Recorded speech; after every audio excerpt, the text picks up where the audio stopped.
No offense, man, but that route's going to eat you alive. Connor Hale said it with the easy grin of someone who considers himself a good enough climber to know the difference, and who is standing at the base of Con's East Direct at Seneca Rocks, West Virginia, looking at the quartzite face above and at the 76-year-old man in the canvas trousers who has just racked up at the base of the same route with a harness that appears to be older than Connor's parents. The old man was looking at the rock. He was not looking at Connor. He was doing the thing he did at the base of every route at Seneca Rocks, running the sequence in his head, reading the rock face the way he had been reading it since 1965, finding the line. "I appreciate the concern," he said. He took a piece of chalk from the bag at his hip and applied it to his palms with the brisk economy of someone who has been doing this for 50 years. "I'm serious," Connor said. "The trad gear placements on this route are not obvious. I was going to try it, and I've been climbing 5.12 for 2 years. Those runouts are... Look, the rock up there doesn't have the kind of features that make gear placement intuitive. If you don't know what you're looking at..." "I know what I'm looking at," the old man said. He put his hands on the rock. What Connor Hale did not know, and what nothing about the old man's canvas trousers and leather harness and worn chalk bag had signaled to him, was that Art Deane had been climbing at Seneca Rocks since 1965, when he was 16 years old, and had first scrambled to the top of the formation with his father on a summer weekend, and had understood, with the complete certainty of a first encounter with something that fits you exactly, that this was the terrain he was meant to move through, that he had been climbing the formation's routes every season since, 59 seasons, in which he had climbed every established route on the formation, and had first ascended 17 of them, including the variation he was about to climb, which carried his name in the guidebook. That he had spent 18 years in the Army as a mountain warfare specialist, trained at the Army Mountain Warfare School in Vermont, deployed to mountain terrain in 3 operational assignments, and had taught military rock climbing and mountain movement for the last 7 years of his career. That his name appeared in the Seneca Rocks guidebook's first ascent records 17 times, more credits than any other climber in the formation's history during the period when the South Peak's harder lines were being established. That the route Connor had just declared beyond the old man's ability was a route Art had climbed approximately 40 times in 59 years, the first time in 1966, most recently in October of last year. He knew every gear placement on the route the way he knew the rooms of his own house. Not approximately. Exactly. The specific crack features, the exact depths at which the placements were solid, the 2 runouts where the rock was clean and fast, and the gear below was bomb-proof, and the fall distance was acceptable if you understood the geometry of the system and had placed the anchor correctly. He put his hands on the rock and began to climb. If you believe that 59 seasons on the same rock produces a knowledge of it that 6 years of gym climbing cannot touch, type climber in the comments right now. Because what Connor Hale watches from the base of Con's East Direct at Seneca Rocks on an October morning is not a 76-year-old man struggling up a route he should have left alone.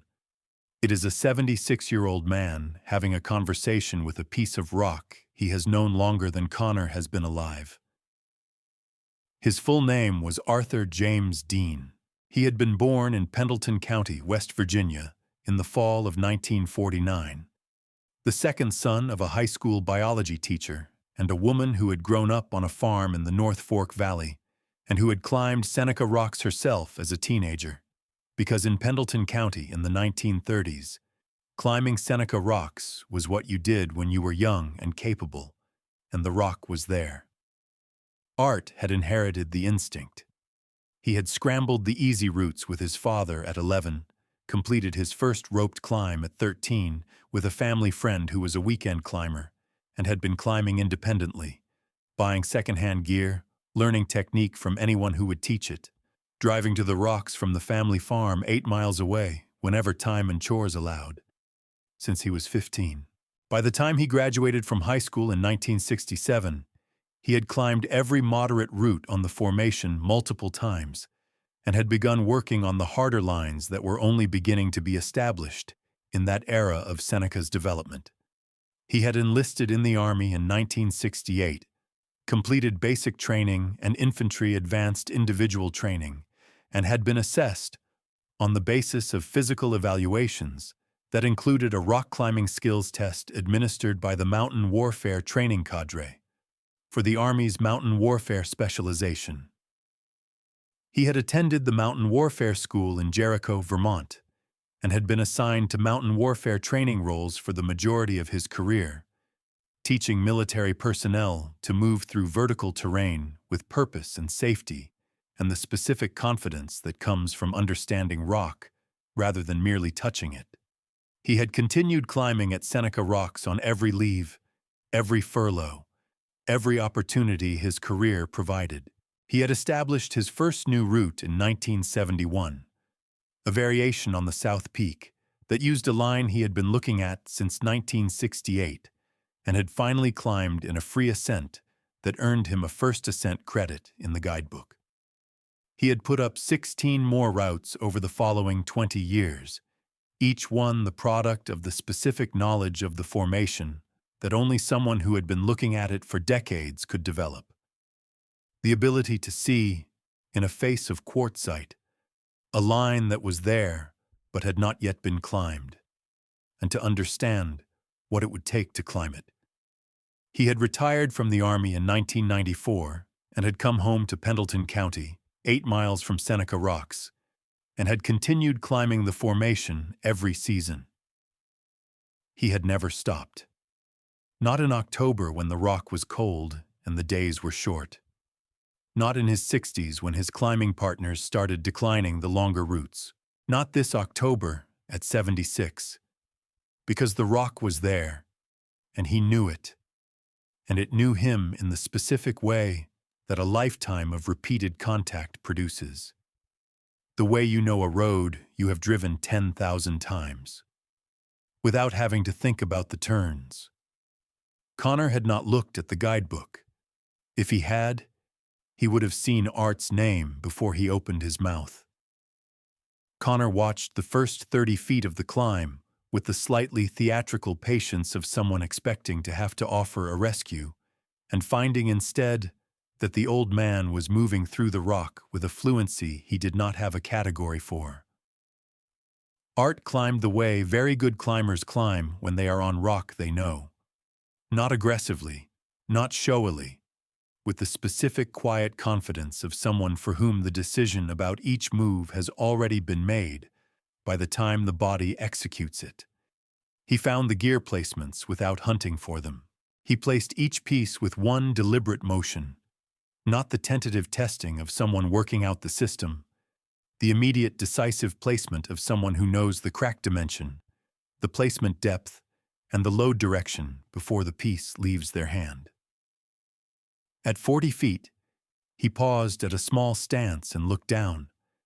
He looked at Connor the way he had looked at the rock, not to assess whether Connor was watching, but to read what was there. He looked at Connor's rack, the new cams and nuts that had never been placed on real rock. He looked at Connor's hands.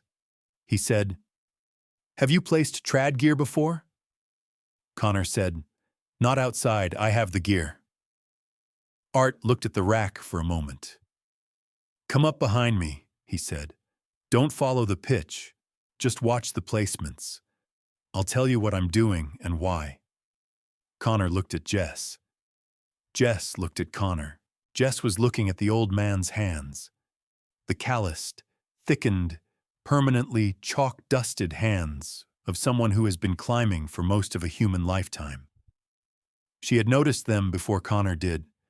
The way people notice things that carry information they recognize as significant, even when they cannot yet name what the significance is. Inman, who had been at the base of the crag, tying in for his own route, and who had been watching the exchange with the contained attention of someone who knows more than he has said, reached into his pack and produced the Seneca Rocks guidebook. He opened it to the first ascent records at the back. He found the name. He closed the book, but kept his thumb in the page. He watched Art climb another 30 feet.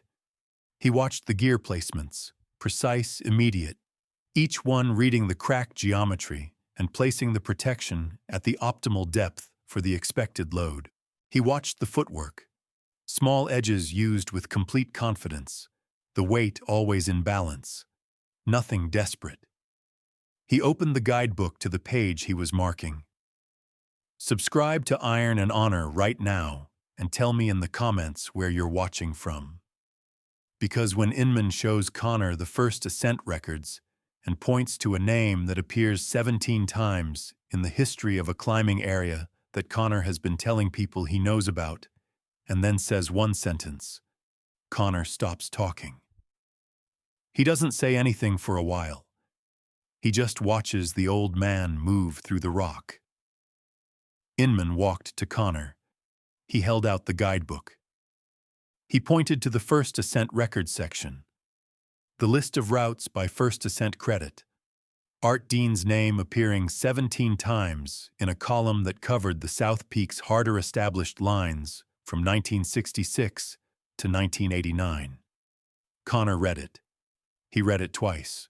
He looked up at the rock, where the old man was now 60 feet above them, placing a nut in a horizontal crack with the deliberate care of someone for whom care is not caution, but precision. Inman said, he put up 17 routes on this formation, including the one you were standing at the base of when you told him it was going to eat him alive.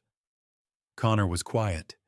He watched Art work through the crux section, a sequence of small edges and a long reach to a positive hold, executed with the body position and weight distribution of someone who has climbed this sequence before and knows exactly which holds carry the weight and which are incidental. No hesitation, no testing, just movement. Connor had been climbing 5.12 for 2 years. He had watched hundreds of hours of climbing content online. He had never seen anyone move through rock the way the old man above him was moving. Not the explosive athleticism of competitive climbing, but something older and more complete. The movement of a man for whom the rock and the body and the gear were a single integrated system that he had been running for 59 years. He said quietly to Jess, his footwork. Jess said, I know. Art brought the rope up at the anchor and called down. Come up when you're ready, he said. I'll talk you through the gear placements on the way.